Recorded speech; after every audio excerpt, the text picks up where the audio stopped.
Welcome to Cambridge English Language Institute. This is Ansar Ahmad. In today's video, I am going to talk about first year biology unit number 5 lecture number 17. इससे पहले मैंने 16 lecture upload किया. अगर आपने वो नहीं देखा, पहला वो देखिए, फिर इस लेक्चर की तरफ आए. तो चलो आज का लेक्चर शुरू करते हैं. आज का जो लेक्चर है वो है प्रायोन्स. ये प्रायोन्स बेसिकली क्या होता है? ये इन्फेक्शियस प्रोटीन होते हैं. इन्फेक्शियस से मुराद ये होता है कि ये एक ऑर्गेनिज्म से दूसरे ऑर्गेनिज्म तक जो है ना ट्रांसमिट होता है. पार्टिकल है, कॉज करता है transmissible neuro degenerative disease. Neuro से मुराद ये है न्यूरॉन, डिजेनरेटिव से मुराद होते हैं डाई, यानी ये वो बीमारी कॉज करता है जिसमें से लॉस ऑफ न्यूरॉन होता है. और न्यूरॉन आपको पता है कि ये क्या है, फंक्शनल यूनिट है of CNS central nervous system का. अच्छा, तो देख लेते हैं कि इससे क्या मुराद होते हैं. तो मैंने यहाँ पे लिखा है कि न्यूरो डिजेनरेटिव डिजीज से मुराद होते हैं प्रोग्रेसिव लॉस ऑफ न्यूरॉन.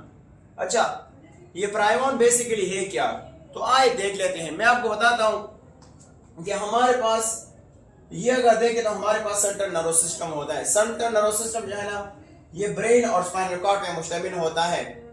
ये अगर आप देख ले, ये हमारे पास ब्रेन नजर आता है, और अगर ब्रेन के सेल ले ले तो ये ब्रेन का सेल हो गया. और अगर आप ये ब्रेन के सेल ले ले तो इसमें आपको सेल में ब्रेन नजर आता है. और ये सेल में ब्रेन के अंदर एक प्रोटीन होता है जिसको हम प्रोटीन कहते हैं. ये प्रोटीन अगर मिसफोल्डेड हो जाता है और अगर इसकी शेप जो है ना वो तब्दील किया जाता है तो इस प्रोटीन का नाम क्या हो जाता है? इस प्रोटीन को हम फिर क्या कहते हैं? प्रायोन्स. और ये प्रायोन्स जो है ना फिर जो है ना डीजेनरेटिव डिजीज जो है ना कॉज करता है. अच्छा, और इस प्रायोन्स ये जो प्रोटीन है इसका काम क्या होता है? इस प्रोटीन का काम है मैच्योरेशन ऑफ न्यूरॉन. ये न्यूरॉन के मैच्योरेशन में हेल्प करता है. अच्छा, बुक में कुछ इंफॉर्मेशन लिखा है तो मैं आपको वो भी शेयर करता हूँ. बुक में लिखा है कि मोस्ट एविडेंस, एविडेंस कहते हैं प्रूफ, सबूत जिसको हम कहते हैं, indicate that infections prion proteins are modified form of normal protein. तो आप ये देख सकते हैं ब्रेन में एक नॉर्मल प्रोटीन है, ये मिसफोल्डेड हुआ, इसके शेप बदल हुआ, तो इसलिए इसका नाम रखा प्रायोन्स. और लिखा है for by most gene in the brain. Brain ये बाहर से नहीं आता है, ये जो ब्रेन के अंदर जीन्स होते हैं वो जीन जो है ना ये प्रोटीन बनाता है. अच्छा, नेक्स्ट लिखा है ना, इट इज थॉट दैट ये सोचा जाता है कि that the normal prion proteins express on the stem cell and the bone marrow on cells that will become neurons place. यानी इससे मुराद ये कि ब्रेन के अंदर स्टेम सेल होते हैं. ये स्टेम सेल क्या बनाता है? ये बनाता है प्रायोन्स भी बनाते हैं, और अदर सेल्स, जो अदर सेल्स से आगे न्यूरॉन्स बन जाते हैं. और ये जो प्रायोन सेल्स हैं ये किस में हेल्प करते हैं? मैच्योरेशन ऑफ न्यूरॉन में हेल्प करता है. अच्छा, ये आप देख सकते हैं कि प्रायोन का स्ट्रक्चर किस तरह होता है. एक इनमें से एक amino acid and alpha helix होता है. आप ये देख सकते हैं अल्फा हेलिक्स है. दूसरा जो है ना amino acid and sheet form में होता है. आप इसको देख सकते हैं शीट फॉर्म में.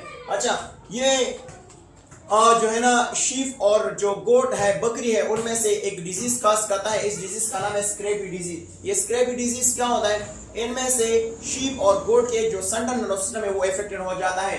अच्छा, इसकी ट्रांसमिशन किस तरह होती है? तो अगर आपके पास गोट है या दूसरा हमारे पास क्या होता है जिसको हम शीप वगैरह कहते हैं, अगर अनहाइजीनिक वे, अनहाइजीनिक, हाइजीनिक कहते हैं क्लीननेस, सफाई, अगर आप मतलब जो है गंदा वगैरह गंदा तरीके से उसको फीड करते हैं, फूड प्रोवाइड करते हैं, और अनहेल्दी और इन्फेक्टेड फूड, या आप इसको अनहेल्दी फूड देते हैं या इन्फेक्टेड फूड देते हैं, तो ये वायरस जो है ना इसके बॉडी में आ सकता है.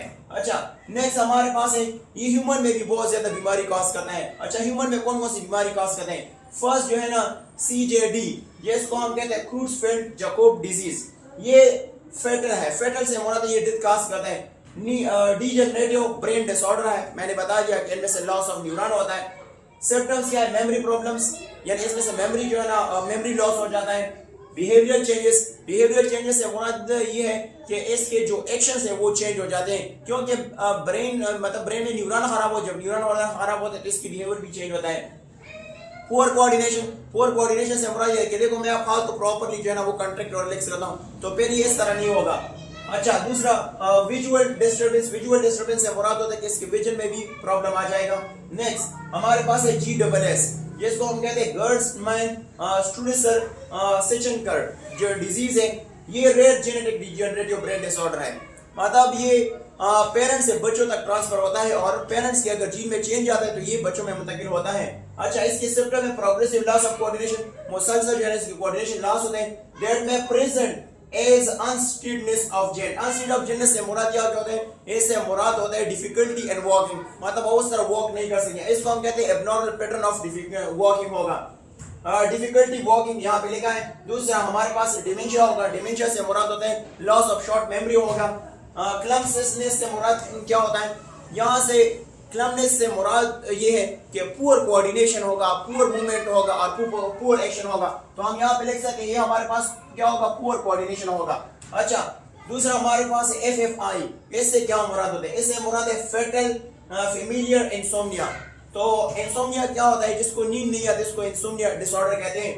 तो रियल स्लीप डिसऑर्डर ये स्लीप की नींद की डिसऑर्डर है और ये इफेक्ट करता है थैलेमस, जब थैलेमस में इफेक्ट हो जाता है तो बंदे को नींद नहीं आता है। दूसरा इसके सिम्टम है इंसोम्निया, नींद नहीं आएगा। दूसरा हमारे पास स्पीच प्रॉब्लम होगा, बोलने में। डिमेंशिया कहते हैं लॉस ऑफ शॉर्ट मेमोरी है। अल्फर सिंड्रोम्स है, ये भी न्यूरोलॉजिकल डिसऑर्डर है, मन में से न्यूरॉन जो है ना वो लॉस हो जाता है। सिम्टम है इंक्रीज मसल टोन विद एक्सैजरेटेड से मुराद होता है इंक्रीज रिफ्लेक्सेस, या इसको सिंपली हम कहते हैं स्पेस्टिसिटी।